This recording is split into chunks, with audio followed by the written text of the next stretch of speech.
नमस्कार दोस्तों, स्वागत है आपका स्टडी फॉर सिविल सर्विसेज में।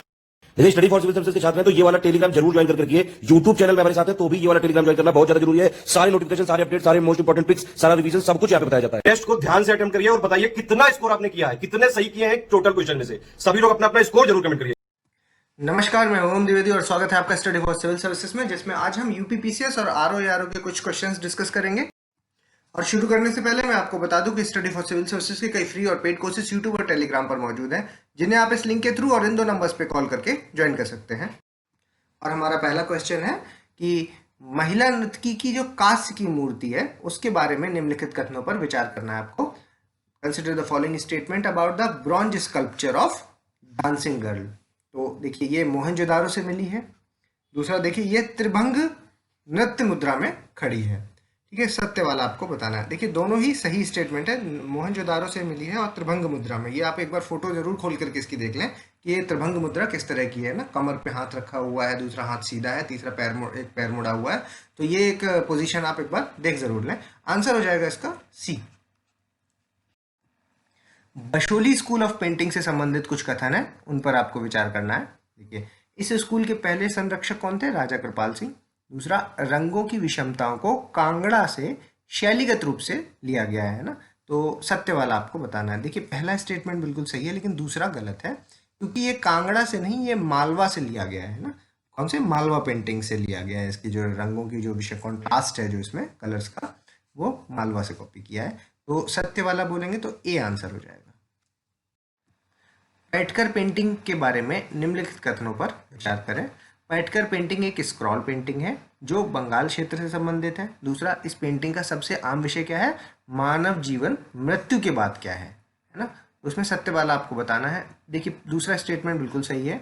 कॉमन थीम है इसकी कि what happen to the human life post death. ठीक है, और जो ये दूसरा है, ये पहला वाला जो स्टेटमेंट है ये गलत है, क्योंकि ये बंगाल क्षेत्र में ना होकर के झारखंड वाले क्षेत्र में। ठीक, तो इस क्वेश्चन का आंसर क्या हो जाएगा? Only 2, B answer. अगला क्वेश्चन, जहांगीर के समय में निम्न में से कौन सा वास्तुकला निर्मित है? जहांगीर के टाइम का कौन सा इनमें से? देखिए, लाहौर का जो शालीमार बाग है, कश्मीर का शालीमार बाग, लाहौर की मोती मस्जिद है, और इत्मादुद्दौला का मकबरा। ठीक है, तो इनमें से जहांगीर के समय का बताना है आपको। तो देखिए, पहला ये जो शालीमार बाग लाहौर वाला है, ये तो शाहजहां के टाइम का है। ठीक है, और उसके बाद बाकी ये जो तीनों हैं ये सब जहांगीर के टाइम के। तो आंसर हो जाएगा 2, 3 एंड 4। इनका मिलान करना है आपको। देखिए, मोनेस्ट्रीज हैं ये। Rumtek monastery Sikkim, Dunker monastery कहाँ पर है? ये हिमाचल प्रदेश में है। सिरपुर है आपकी छत्तीसगढ़ में, और ललितागिरी है उड़ीसा में। ठीक है, तो आंसर हो जाएगा ए बी सी डी। निम्नलिखित कथनों पर विचार करें। शेर शाह ने किलाए कुहाना मस्जिद का निर्माण करवाया। दूसरा, देखिए, उन्होंने जीटी रोड और सासाराम में जो उनका खुद का मकबरा है उसका भी उन्होंने निर्माण किया था, उससे संबंधित निर्माण कार्य से। तो सत्य वाला आपको इसमें बताना है। तो दोनों ही स्टेटमेंट सही है। आंसर हो जाएगा सी। अगला देखिए, निम्नलिखित कथनों पर विचार करें। ईश्वर चंद्र विद्यासागर हैं जो वो महिला शिक्षा से जुड़े थे। दूसरा, चार्ल्स वुड ने शिक्षा पर जोर देते हुए महिला शिक्षा की आवश्यकता पर बहुत जोर दिया। दूसरा, उपर्युक्त कथनों में सत्य वाला आपको बताना है। तो दोनों ही स्टेटमेंट सही है। Answer C. निम्नलिखित में से किस सत्र में गांधी जी ने घोषणा की कि यदि असहयोग कार्यक्रम पूरी तरह से लागू कर दिया गया तो स्वराज को 1 वर्ष के भीतर प्राप्त कर लिया जाएगा?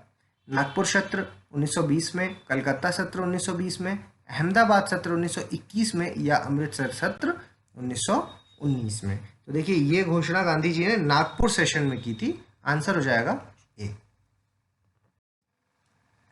मिलान करना है। त्रिपुरी सत्र है जो 1939 वाला, ये किसने हेड किया था? फैजपुर सत्र किसने हेड किया था? कराची सेशन के अध्यक्ष कौन थे और गया सेशन के अध्यक्ष कौन थे? तो देखिए, गया के तो सी आर दास थे, कराची के वल्लभ भाई पटेल, फैजपुर के जवाहरलाल नेहरू, और त्रिपुरी के सुभाष चंद्र बोस। ठीक है, आंसर हो जाएगा ए। गांधी जी के आंदोलन के बारे में निम्नलिखित कथनों पर विचार करें। चंपारण सत्याग्रह पहला सविनय अवज्ञा आंदोलन है। अहमदाबाद मिल की हड़ताल है जो, वो पहली भूख हड़ताल थी। और खेड़ा सत्याग्रह है वो पहला असहयोग आंदोलन है। तो सत्य वाला आपको बताना है। तो आंसर हो जाएगा डी, तीनों ही कथन सही है इसमें। लेटराइट मिट्टी के बारे में बताना है। देखिए, हाई टेम्परेचर, अबंडेंट रेनफॉल और इक्वेटोरियल फॉरेस्ट, है ना, ये तीन हैं जो ये इसके विशेषताएं हैं। सही है। दूसरा देखिए, इस मिट्टी में लीचिंग की प्रोसेस है, जो लीचिंग वो डोमिनेट करता है, तो ये भी सही है।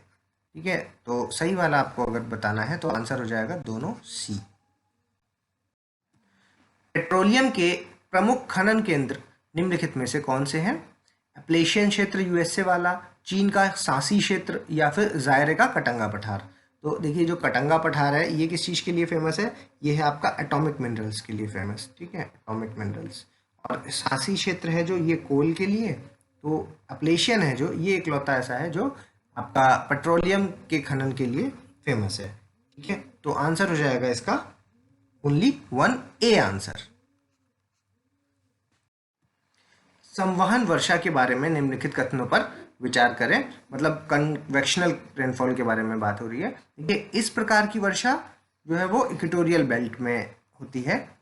दूसरा देखिए, सिरस के जो बादल हैं, सिरस क्लाउड्स हैं जो, वो आमतौर पर इस क्षेत्र में वर्षा का निर्माण करते हैं। ठीक है, तो सत्य वाला आपको बताना है। तो देखिए, ये भूमध्य रेखीय बेल्ट में होती है बारिश, ये तो सही है स्टेटमेंट। दूसरा देखिए, सिरस के जो बादल है, मतलब ये वाला स्टेटमेंट गलत है, क्योंकि यहाँ पर क्या, डार्क क्यूमुलोनिम्बस क्लाउड्स हैं जो, वो होते हैं ना, डार्क क्यूमुलोनिम्बस क्लाउड। ठीक है, तो ये स्टेटमेंट गलत हो जाएगा। आंसर हो जाएगा ओनली 1A आंसर। निम्नलिखित कथनों पर विचार करें। कालाहारी जो मरुस्थल है वो ठंडी फाकलैंड करंट का परिणाम है, और जो पैटागोनिया रेगिस्तान है वो ठंडी बेंगुएला करंट का परिणाम है। ठीक है, तो इसमें सत्य वाला आपको बताना है। देखिए, ये दोनों ही क्या आपस में इंटरचेंज कर लिए गए। ठीक है, कालाहारी जो डेजर्ट है वो बेंगुएला करंट की वजह से है, और पैटागोनिया डेजर्ट है जो वो फाकलैंड करंट। इनकी अगर लोकेशन आप एक बार देख लें तो आप अंदाज लगा पाएंगे कि ये इंटरचेंज्ड है आपस में। तो आंसर हो जाएगा इसका डी, ना तो एक ना तो दो। अगला देखिए, सरगैसो समुद्र के बारे में कुछ कथन है। ये एक अटलांटिक महासागर का सबसे खारा हिस्सा है। दूसरा, ये अटलांटिक महासागर का सबसे गर्म हिस्सा है, और आपको ये सत्य वाला इसमें बताना है। तो देखिए, ये दोनों ही स्टेटमेंट सही हैं। Answer C. भारत के शीर्ष गन्ना उत्पादक राज्यों की व्यवस्था करें। Arrange the top sugar cane producing states of India. तो सबसे ज़्यादा तो उत्तर प्रदेश में है ना, फिर उसके बाद महाराष्ट्र में है, फिर उसके बाद कर्नाटका में है, और फिर उसके बाद तमिलनाडु में है। ठीक है, तो ये सीक्वेंस रहेगा। आंसर हो जाएगा आपका सी। निम्नलिखित में से कौन मछली पकड़ने के लिए अनुकूल स्थिति है? गहरा पानी, डीप वाटर, ठंडी और गर्म धाराओं के मिलने का स्थान, है ना, meeting point of cold and warm current. तीसरा देखिए, जहां मछली के भोजन की आपूर्ति के लिए प्लैंक्टन्स मिलते हो। तो इसमें सत्य वाला आपको बताना है। देखिए, जहाँ पे प्लैंक्टन्स मिलते हैं वहां पर भी काफ़ी मछलियाँ होती हैं, तो वो भी बढ़िया स्थिति है ना। जहाँ पे करंट्स मिलते हैं वो भी बढ़िया स्थिति, लेकिन ये जो गहरा पानी ना होकर के शैलो वाटर होना चाहिए ना। ठीक है, तो ये गलत हो जाएगा। दूसरा और तीसरा इसमें सही है, तो आंसर हो जाएगा बी। निम्नलिखित में से कौन सा क्षेत्र उष्णकटिबंधीय आर्द्र पर्णपाती वन से संबंधित है ना? Which of the following areas belong to the tropical wet deciduous forest? Lakshadweep हो गया, शिलोंग प्लेट्यू हो गया, और शाद्री का पूर्वी ढलान, यानी कि ईस्टर्न स्लोप ऑफ शाद्री। तो इनमें से आपको क्या सही वाला बताना है। ठीक है, तो देखिए, जो लक्षद्वीप और शिलोंग का प्लेट्यू है, ठीक है, ये दोनों क्या है? ये दोनों है आपके ट्रॉपिकल एवरग्रीन फॉरेस्ट।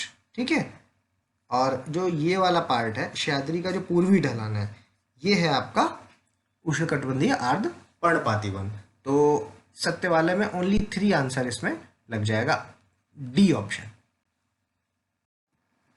निम्नलिखित पक्षी अभ्यारण्य को उत्तर से दक्षिण की ओर व्यवस्थित करें। देखिए, नीलापट्टू, पॉइंट कलिमर, पुलिकट और वेदनथंगल। ठीक है, तो इसमें क्या है कि नीलापट्टू तो सबसे ऊपर हो गया क्योंकि ऑप्शन में सब में वन ही सबसे ऊपर है। ठीक है, तो ये तो खत्म हो गया। अब बचे ये तीन। ठीक है, तो देखिए सबसे ऊपर है नीलापट्टू, नीलापट्टू के बाद आता है फिर पुलिकट, पुलिकट के बाद फिर वेदनथंगल और फिर लास्ट में पॉइंट कैलिमर। ठीक है, तो इसके हिसाब से जब अरेंज करेंगे तो ऑप्शन बी सही है इसका। निम्नलिखित में से कौन से देश भूमध्य सागर के साथ सीमा साझा करते हैं? स्पेन, इटली, स्विट्जरलैंड और ट्यूनीशिया। तो देखिए स्विट्जरलैंड है जो, ये तो लैंडलॉक्ड कंट्री है। ठीक है, तो ये तो नहीं करता। बचे तीन कौन से? स्पेन, इटली और ट्यूनीशिया, ये तीनों करते हैं। तो आंसर 1, 2 एंड 4 बी आंसर। अगला क्वेश्चन देखिए, मैच द फॉलोइंग है। राज्य समिति, प्रांतीय समिति, झंडा समिति और कार्य संचालन समिति, इनको आपको मिलान करना है। तो देखिए राज्य समिति है आपकी जवाहरलाल नेहरू, प्रांतीय समिति सरदार वल्लभ भाई पटेल और झंडा समिति के अध्यक्ष डॉक्टर राजेंद्र प्रसाद और संचालन समिति के.एम. मुंशी। आंसर हो जाएगा ए, बी, सी, डी। ठीक है, अगला क्वेश्चन, संविधान सभा ने मई 1949 को राष्ट्रमंडल में भारत की सदस्यता का सत्यापन किया है। दूसरा देखिए, संविधान सभा ने 22 जुलाई 1947 को जन गण मन को राष्ट्रगान तथा वंदे मातरम को राष्ट्र गीत के रूप में अपनाया। तीसरा देखिए, 24 जनवरी 1950 को संविधान सभा ने राष्ट्रीय ध्वज को अपनाया। तो इनमें से आपको सत्य वाला बताना है। ठीक है, तो देखिए ये जो 24 जनवरी 1950 है, ठीक है, इसमें क्या हुआ था? इसमें हुआ था जन गण मन को राष्ट्रगान और वंदे मातरम को राष्ट्रगीत के रूप में अपनाया गया। और आपकी जो दूसरी डेट है 22 जुलाई 1947, इसमें क्या? राष्ट्रीय ध्वज को। ठीक है, तो ये क्रॉस मैच्ड है, तो ये दोनों ही गलत हो गए। Answer only 1, C answer. निम्नलिखित में से क्या ऑस्ट्रेलिया के संविधान का स्रोत है? देखिए, समवर्ती सूची कंकरेंट लिस्ट, केंद्र राज्य संबंध सेंट्रल स्टेट रिलेशंस, आपातकाल के समय मूल अधिकारों का स्थगन suspension of the fundamental right during the emergency. तो सत्य वाला इसमें बताना है ऑस्ट्रेलिया से कौन सा बोरो किया गया है। ठीक है, तो देखिए समवर्ती सूची है जो, ये ऑस्ट्रेलिया से लिया गया है। और दूसरा कौन सा? आपका केंद्र राज्य संबंध भी ऑस्ट्रेलिया से लिया गया है। ये जो आपातकाल वाला है ये वाइमर कॉन्स्टिट्यूशन ऑफ जर्मनी का है। ठीक है, तो ये वाला गलत हो जाएगा, पहला और दूसरा, यानी कि ए आंसर हो जाएगा इसका। कानून के शासन के अंतर्गत निम्नलिखित में से क्या सम्मिलित है? देखिए, कानून की अवज्ञा के अतिरिक्त किसी और आधार पर सजा नहीं दी जा सकती। The punishment can not be done on any basis other than disobedience of law. दूसरा, कानून की दृष्टि में सब समान है, everyone is equal in the I of law. दूसरा, जन अधिकार और स्वतंत्रता किसी संविधान के उपबंध से नहीं जुड़े बल्कि साधारण कानूनों से जुड़े हुए हैं। Public rights and the freedom are not related to the provisions of any constitution but are related to the ordinary laws. ठीक है, इसमें सत्य वाला आपको बताना है, सम्मिलित है वाला है ना, एक ही बात है। तो देखिए इसमें ये तीनों ही आंसर हैं क्योंकि ये तीनों ही रूल ऑफ लॉ के पार्ट हैं। निम्नलिखित कथनों पर विचार करें। मोंटेस्क्यू को शक्ति पृथक्करण मतलब सेपरेशन ऑफ पावर है जो, उसके सिद्धांत का मुख्य शिल्पकार माना जाता है। दूसरा देखिए, जो सेपरेशन ऑफ पावर है उसका उद्गम राजनीति विज्ञान के पिता प्लेटो की तरफ जाकर भी ढूंढा जा सकता है। सत्य वाला आपको इसमें बताना है। तो देखिए ये राजनीति विज्ञान के पिता प्लेटो है ना, ये इन्होंने शक्ति का पृथक्करण नहीं जब बल्कि एरिस्टोटल, ठीक है, अरस्तु। तो पहला वाला, ये दूसरा वाला गलत हो जाएगा, पहला वाला सही है। आंसर हो जाएगा ओनली 1A। आगे देखते हैं, निम्नलिखित में से कौन सही ढंग से मेल नहीं खाता, मतलब गलत वाला बताना है। देखिए, अनुच्छेद 10 नागरिकों के अधिकारों का बना रहना, maintaining the rights of citizen. अनुच्छेद 11 संसद द्वारा नागरिकता के अधिकार का विधि द्वारा विनियमन करना। 8 भारत के बाहर रहने वाले भारतीय उद्भव के कुछ व्यक्तियों के नागरिकता के अधिकार। और आर्टिकल 9 है जो, वो पाकिस्तान से भारत को प्रव्रजन करने वाले कुछ व्यक्तियों के नागरिकता के अनुसार, है ना, rights of citizen of some person migrated from Pakistan to India. ठीक है, तो देखिए इसमें क्या होगा कि डी आंसर इसमें गलत है, क्योंकि ये जो चीज़ है पाकिस्तान वाली, ये आर्टिकल 6 है। ठीक है, अब मिलान करना है आपको। 343 संघ की राजभाषा है, 345 राज्य की राजभाषा है, 341 है जो वो अनुसूचित जातियों के बारे में है, 342 जनजातियों के बारे में है। ठीक है, आंसर हो जाएगा ए। संपत्ति के अधिकार को मूल अधिकारों की सूची से हटाने से अल्पसंख्यकों के अपनी पसंद के शिक्षण संस्थानों की स्थापना करने और संचालन संबंधी अधिकारों पर कोई प्रभाव न पड़े, यह प्रावधान संविधान संशोधन द्वारा लाया गया। किस संविधान से लाया गया? ये लाया गया 42वें, 44वें, 45वें, 48वें। तो ये था 44th कॉन्स्टिट्यूशनल अमेंडमेंट एक्ट। निम्नलिखित में से कौन सा राष्ट्रीय राजनीतिक दल अपने संस्थापक के साथ सही ढंग से मेल नहीं खाता? ये गलत वाला बताना है। बहुजन समाज पार्टी काशीराम, बिल्कुल सही। तृणमूल कांग्रेस ममता बनर्जी, ये भी सही। भारतीय जनता पार्टी अटल बिहारी वाजपेयी, ये भी सही। और CPIM यानी कि मार्क्सिस्ट, ये MN रॉय की ना होकर के कौन है इसके हेड? EMS डांगे। और ये कब स्थापना हुई थी इसकी? ये हुई थी 1964 में। तो आंसर हो जाएगा डी। निम्नलिखित में से कौन ऑल इंडिया सर्विसेज है?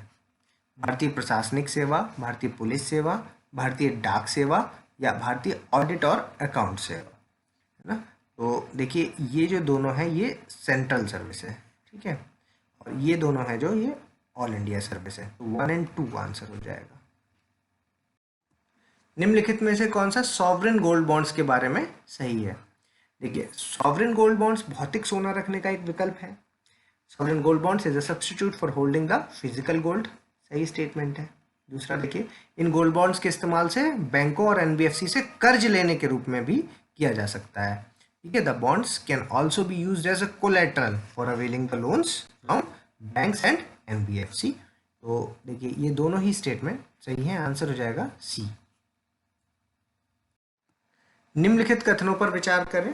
देखिए जीरोप्थैल्मिया है जो वो विटामिन ए की कमी से होती है, और जो ऑस्टोमोलासिस है ये विटामिन डी की जब भारी कमी हो जाती है तो उसके कारण होता है, ठीक है। सही वाला आपको बताना है, दोनों ही सही है, आंसर हो जाएगा सी। निम्नलिखित कथनों पर विचार करें। सभी द्रव्यों का क्वथनांक दाब बढ़ने पर बढ़ जाता है। Boiling point of all liquid increases with the increase in pressure. दूसरा देखिए, गर्म करने पर जिन पदार्थों का आयतन बढ़ता है दाब बढ़ने पर उनका गलनांक भी बढ़ता है। तो देखिए ये स्टेटमेंट है जो ये गलत है, क्योंकि गलनांक है जो वो भी कम हो जाता है, बढ़ता नहीं है। यहाँ पे बढ़ता लिखा है ना, ये कम हो जाता है, ठीक है। तो ये गलत हो गया, पहला सही है, तो आंसर हो जाएगा ओनली 1। अगला देखते हैं, निम्नलिखित में से कौन सा बर्नौली के सिद्धांत का एप्लीकेशंस हैं, ये पूछ रहे हैं। देखिए हवाई जहाज को ऊपर उड़ाने में। दूसरा, आंधी में जो टीन की छत बनी होती है वो उड़ जाती है। तीसरा, क्रिकेट की जो गेंद है वो हवा में ही स्विंग हो जाती है जो उसमें। तो इनमें से सत्य वाला बताना है। तो देखिए तीनों ही जगह पे बर्नौली थ्योरम का एप्लीकेशन है, यूज होता है। तो इस क्वेश्चन का आंसर हो जाएगा डी। अगला देखते हैं, निम्नलिखित कथनों पर विचार करें। विद्युत धारा की उपस्थिति जांचने में गैल्वेनोमीटर का प्रयोग होता है और विद्युत धारा को मापने में अमीटर का प्रयोग होता है। तो सत्य वाला आपको उसमें बताना है, ठीक है। देखिए दोनों ही स्टेटमेंट सही है, तो आंसर हो जाएगा सी। निम्नलिखित में से कौन रासायनिक परिवर्तन का उदाहरण है? ठीक है, लोहे में जंग लगना, रस्टिंग ऑफ आयरन, दूध और क्रीम को अलग करना, और बर्फ का पानी का जमकर बर्फ बन जाना। तो देखिए ये दोनों है जो ये तो फिजिकल चेंजेस हैं, ये है जो ये आपका केमिकल चेंज है। आंसर हो जाएगा इसका ओनली 1, ए आंसर। हैलोजन में सबसे अधिक अभिक्रियाशील है, मतलब मोस्ट रिएक्टिव कौन सा, ये पूछ रहे हैं। देखिए क्लोरीन है, फ्लोरीन है, ब्रोमीन है या एस्टेटाइन है। तो इस क्वेश्चन का आंसर है सी, फ्लोरीन। निम्नलिखित कथनों पर विचार करें। पादप कोशिकाओं में कोशिका भित्ति की जगह कोशिका झिल्ली पाई जाती है।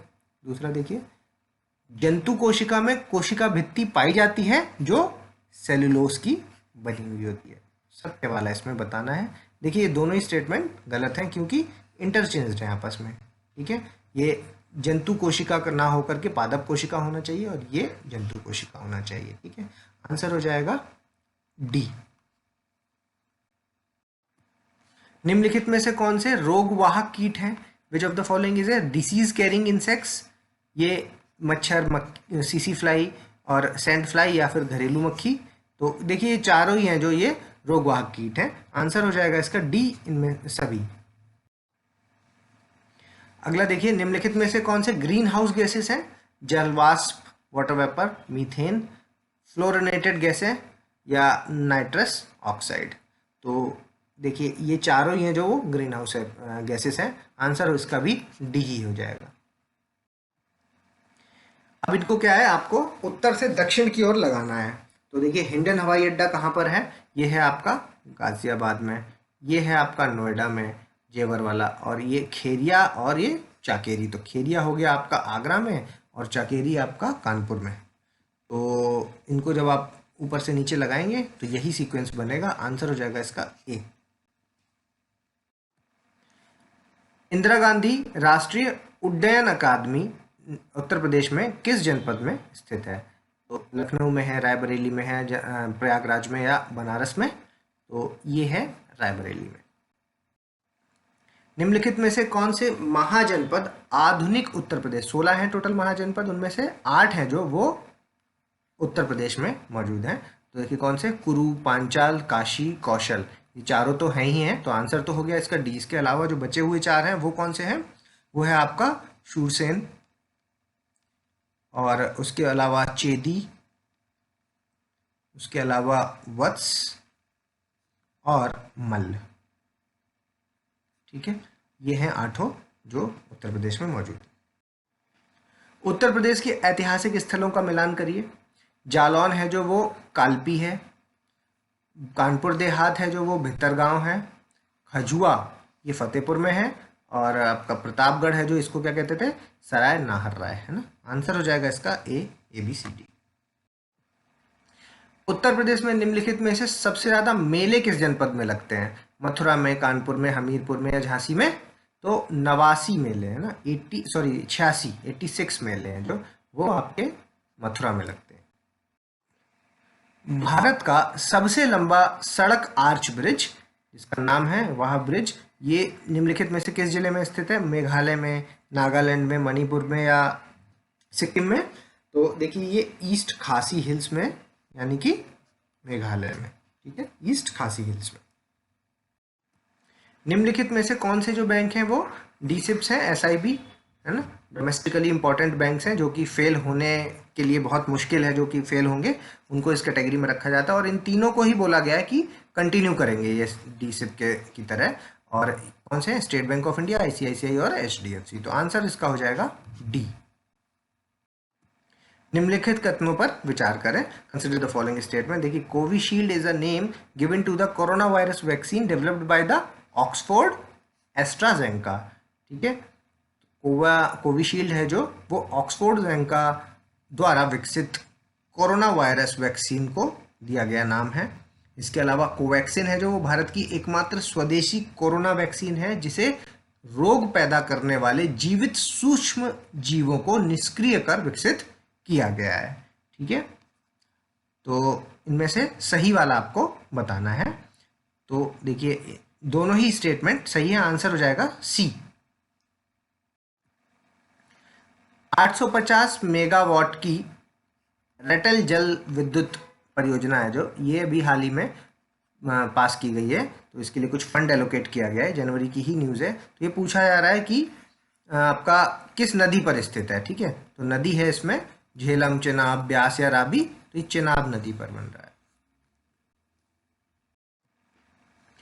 अभी देखिए, department of science and technology से जुड़ी इंस्पायर फैकल्टी द्वारा ट्रांसजेनिक जेब्राफिश का उपयोग करके किस चिकित्सा पर कार्य किया जा रहा है? मतलब कौन सी बीमारी के लिए ये लोग डेवलप कर रहे हैं? कैंसर के लिए, टीबी के लिए, लकवा के लिए या हृदय रोग के लिए? तो ये कर रहे हैं कैंसर के लिए, ठीक है। आंसर हो जाएगा इसका ए। अब आप वीडियो को पॉज कीजिए और अपना स्कोर चेक करके फिर हमें कमेंट्स के माध्यम से जरूर बताएं। और अगर अभी तक आपने हमारे चैनल को सब्सक्राइब नहीं किया तो इसको सब्सक्राइब कीजिए, बेल आइकन की बटन दबाइए। और जल्दी मिलेंगे अगले कुछ अच्छे क्वेश्चंस के साथ। तब तक के लिए धन्यवाद।